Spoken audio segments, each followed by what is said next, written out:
just being spent on nothing? Like, stuff that doesn't get us anything one way or another? Like, is there? Right now, there's nothing we can do. It's not gonna go to courts right now.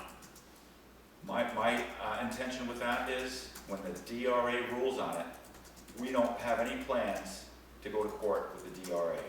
So they're basically gonna have the say. And I have to add to that too, that CDFA,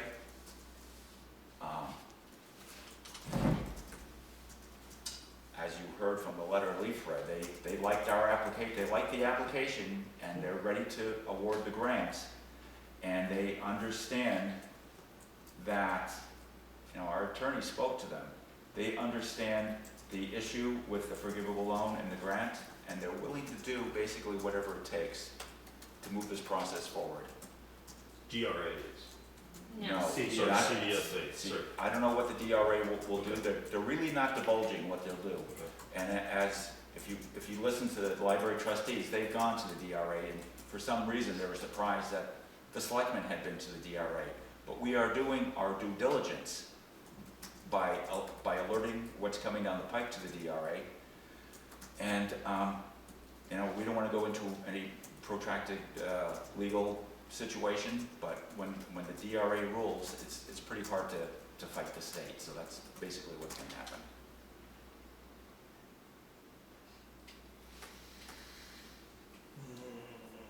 So DRA hasn't, I think this is my last question unless something new comes up, but I think the DRA has, so they didn't say one way or another, this is wrong, this is right. They did say, well, no, they didn't. The lawyer said that the lawyer expects that if it's a loan and they didn't have the proper, that it'll be denied, but the DRA has not tipped that hand. Okay. They won't say anything until if and when it passes, and then they'll make a ruling at that point. Yeah, there's an RSA that the town can't take a loan over $100,000 unless you have a public meeting, a bond hearing, which we haven't had. But I can say, if they flipped it, if CDFA flips it to a grant, CDFA might do whatever they feel is necessary to make it acceptable to the DRA. So what kind of interaction there is between the CDFA and the DRA, I can't say. But also, if they flip to the grant, it's also, they have to do a lot more to get it as a grant than a forgivable loan. Like get numerous bids for certain jobs. I mean, certain things that grants do. They have to do an elevator. The thing about the grant is they're gonna have to be accountable to the feds, more so than the forgivable loan. So, the feds will hold their feet to the fire. Unfortunately with grants, or fortunately, there's a lot of strings attached to it. We're not really clear on what all those strings are, but, when you take money, there's usually something that you have to give in return. And do we have to give anything in regards to the library or what we're gonna do with it? We don't know that at this point. And we don't know if it turns to a grant, if there's a bigger matching. Plus, we don't know, there's a lot we don't know about this whole, their estimated operating budget for the library in 2026 will be $90,000. They say that the town's only going to be liable for $21,000 like they have this year. Where does the rest of the money come from? Because Fogle hasn't raised more than $3,000 a year since forever. And I'd have to add, like, I think Mr. McGinty did, the model libraries, barn library they have over in Gilmington, which I understand is a beautiful building. And when they built it, it was a private organization, and they promised the town that there would be no public money involved. And it's been years since that building went up, and they've been fighting every single year about their operating They've budget. got money every year except for like 2, and both years that they didn't get money, they shut down. So even though it sounds like our budget might stay the same, we don't know until we get there and what their fundraising prowess is, and they haven't really demonstrated it's that great. I mean, they did a great job getting this grant, but like getting the operating budget is another ball of wax. They're also good at telling you that it's free, it's free, it's free. How is it free? Mascoma did do a letter to support this. They're going to be busing.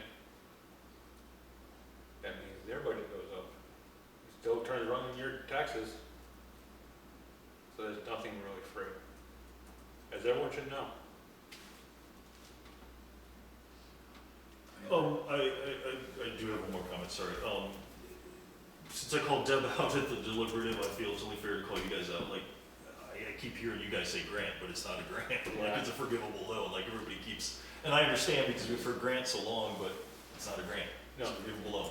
You're right, it is a forgivable So, loan. sorry to, I just got into the habit yeah, me of too. saying grant, it's Took not. me days to break myself, but It's a forgivable loan. The town should not be going into a loan. I don't care if it's forgivable or not, because there's still chances that we could be paying, sucking up $849,000, which will bankrupt this town. I think if people don't support this project, the best thing to do is to stop it at the ballot box at this point. Because like I said, CDFA is committed to this project, and grant or forgivable loan, I think that's just a detail that they can iron out down the road. But if it fails outright on the election day, then It's- that'll be the end of it.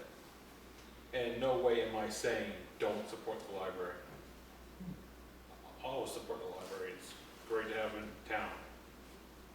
But this project, I can't support this. I don't care if they say, oh, there's not that big a risk, there's always a risk, and you always gotta see that as a big risk. Is there any more clarity of if the conditions aren't met, who's liable? Fogo, the town? I mean, So right now, with the warrant article as it reads, possibly the town, because the trustees are taking over the project. Yeah, and please remember that the select board, we did not agree to put the warrant on the ballot. It's petitioned on, so there's little we can do to stop that end of it. We did not run their first edition of that by our attorney, which I thought was a good decision to do. And it would have been very helpful if they were forthcoming with the information that's provided in the grant application to the public to review, to the selectmen to keep it in the office so it's available, 40 hours a week. Yeah, it's hard to support a group of people when they lie and they withhold information from you. It's like, at the meeting, they said, well, the select board can come see us, the select board can see us. It's not our job. You want our support, you come see us. Don't come see us and trash talk us the whole time. That's not gonna be helpful. As I see it, I don't remember where we've trash talked them at all. I don't think so. I try not to. I try to. I've made little comments, but nothing really against them. But Thursday was a downright just attack. Yeah, I believe that we've done our due diligence. We've allowed them in the meeting for 4 meetings to present their case. And I think the last time they were in here, there was about 45 minutes of 40 minutes it was them attacking us. of listening to listening to how they've been victimized. We got other things to do in these meetings than listen to that. Any other questions? Are you about the application? Yeah. Are you answering questions on behalf of Fogel or the trustees? Nope. Then I I'm got no, not, que- I'm then not, I got no I'm not a questions. trustee. I got no questions. Second. Well, folks, that is it. Motion to adjourn. Second. Like I said, this will be in the town office. You can come